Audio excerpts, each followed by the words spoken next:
Konfliktas ar chemija? 11 minučių po 11 valandos jūs įsipildė mano noras turėti vyrų studijoje, nes žiūrėk, 11 sugalvojau noriu vyrų ir žiūrėk, yra vyrų. Taip, šį kartą Konfliktai ir chemijoje yra dviejų energijų susitikimas ir mes čia svečiuose Pliuso studijoje turime puikų svečią, edukatorių, mokymo apie santykius autorių Arną Markevičių. Labas, Arnai. Labas, Arnai. Gerą matyti. Jau tikriausiai supratai, kad mums labai smagu čia tave matyti. Aš supratau, kad aš pirmasis esu čia.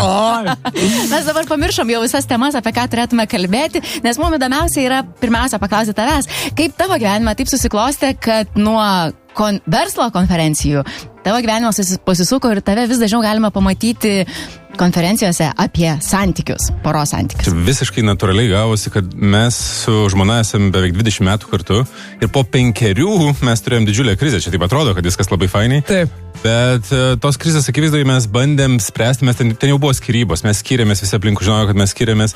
Ir galų gale mes pradėjome važinėti į įvairius mokymus, į užsienį išvažiavom ir išsprendėm tą klausimą. Ir tada pradėjo prašyti, kad aš vesčiau mokymus apie santykius. Aš sakau, aš nevesiu, aš nežinau, ar čia veikia visiems, ar tik tai man. Taip. Ir praėjus porai metų, tik tai aš pradėjau toliau gilintis ir galvoju, kad šita tema man net įdomesnė nei kitos ir jinai pradėjo užimti vis daugiau vietos mano gyvenime.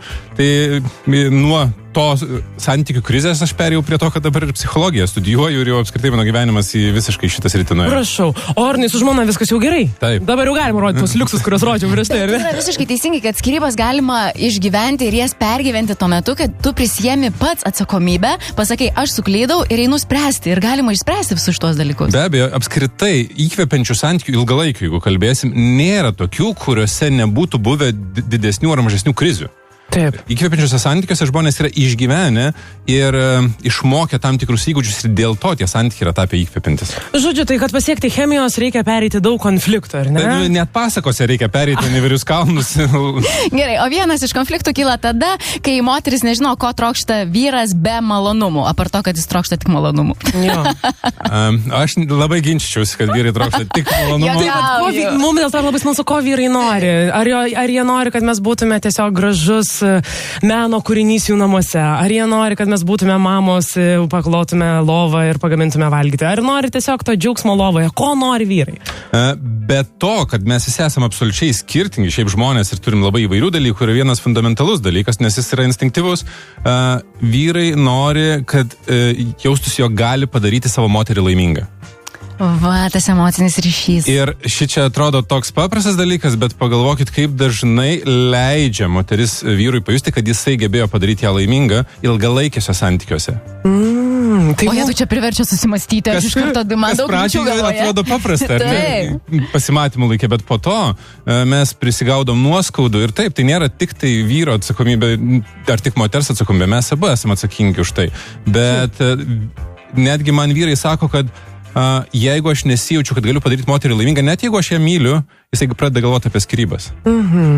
O žiūrėk, Arnai, kad vyras pasiektų tą euforiją, tai kai jisai padaro mus laimingas, tai mums reikia padėkoti, garsiai pasidžiaugti. Dabar gyvenam tam socialiam pasauliu, ten žinai, kur kelia visi istorius, nuotraukas ir viešai džiaugiasi savo antrą pusę, jeigu ten moteris jautis labai laiminga. Taip, kaip vyro nepergirti, kad jis neišeitų pas kitą. Pagalvojęs, kad jis yra žiauriai fainas. Pirmiausia, pradėkime nuo to, kad tai neturi būti feikas, tai neturi būti dirbtinio, tai turi būti nuoširdu ir jeigu jūs nuoširdžiai iš tikrųjų gal problema atsiranda tame, kad mes pradedam slėpti savo laimę, nes jeigu parodysiu, kad esu laiminga, tai daugiau nebesistengs, ar ten daugiau nebedarys kažko. O iš tikrųjų atvirkščiai, vyro moteris sako, kaip pasiekti, kad vyras įsipareigotų. Vyras įsipareigot pradeda būti linkęs tada, kai jis mato, kad jis geba būti reikalingas. Būti šiaip universaliai visiems žmonėms norisi būti reikalingiams, norisi būti pakankamiems, ar ne? Tai vat instinktyviai, jeigu žiūrėt medžioklės rinkimų instinkto, tai medžioklės instinkte, kur dažniau vyrai būna, vis dėlto yra taip, kad mes norim, kad aš gebu pasirūpinti savo aplinką tiek, kad jin yra laiminga. Žiūrėk, Arnai, yra toks pasakymas, kad laimė mėgsta tylą. Tai kaip čia, tai ir mes moteris dažnai būna, jeigu mums sekasi, jau... Taip, tai nepasigirsiu, kad turiu namuose gerą vyrą, o pavoks po to kokia atėjus kita.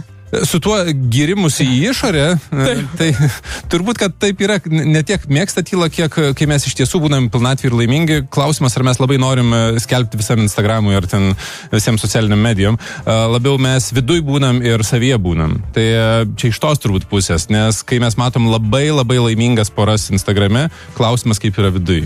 Jo, tai mes tiesiog esame laimingi santykiuose, patys iš savęs spinduliuojame tą gerumą ir sako, va, jinai tikriausiai laiminga jau ten, ar toks, ar ne, šitas. Yra tas vidinis spinduliavimas, kurio nereikia ten į socialinius tinklus kelti, kur mes, kai pamatom žmogų, matom ir galų gale, kai įsimyli žmogus, tai mes matom, kažkas atsitiko, įsimylėjai, ar ne? Žibakutės. Taip, bet tas įsimylėjimas galimas ir ilgalaikiuose santykiuose su tuo pačiu partneriu. Arnai, o tai kaip įsimylėti žmogų 20 metų? Vis tiek įspūdingas skaičius, norisi pasidžiaugti.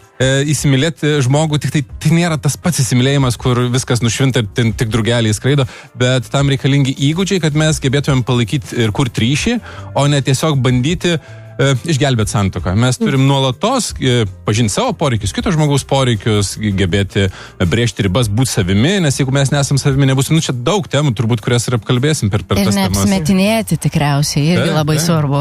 Žodžiu, džiaugiamės vyrų erdvėje, džiaugiamės kitokiais pamastymais iš kitokių kampų. Manau, kad mes dar ilgai bendrausime ir draugausime, ir konfliktas, ir chemija. Taip, Arnai, tu turi pažadėti, kad vėl ateisi, nes mes turim labai daug neapkalbėtų temų. Gerai, aš kartais virtualiai ateisiu, kartais gyvai ateisiu. Pas jūs labai smagu čia. Eteryje Ieva ir Justė. Komysija, buvo 6 minutės, negalim. Žiūri tos akis, ir aš tave girdėjau, ir aš tave suprantu. Nes man ekipinus. Viskas buvo.